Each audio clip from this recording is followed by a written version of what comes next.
அஸ்ஸலாமு அலைக்கும் வரஹ்மத்துல்லாஹி வபரகாத்துஹு. இந்த காலத்தில் மனிதர்கள் சுயநலமாக வாழ்கின்றார்கள். சுயநலத்திற்காக மனிதன் தன்னுடைய குடும்பத்தை விட்டுவிட்டு உலகத்தில் சம்பாதிப்பதற்காக ஓடுகின்றான்.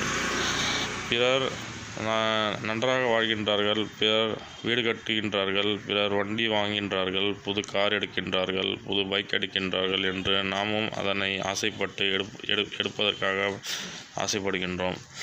ஆனால் நம்மிடம் அந்த அளவிற்கு பணம் இல்லாமல் இருந்த நிலைமையிலும் நாம் அதற்கு ஆசைப்பட்டு கடன் வாங்குகின்றோம். ஆகவே நாம் குடும்பத்தை யோசித்து, குடும்பத்தில் இருப்பவர்களை யோசித்து, குடும்பத்தில் இருப்பவர்களிடம் நாம் அன்புடனும் பாசத்துடனும் இருக்க வேண்டும்.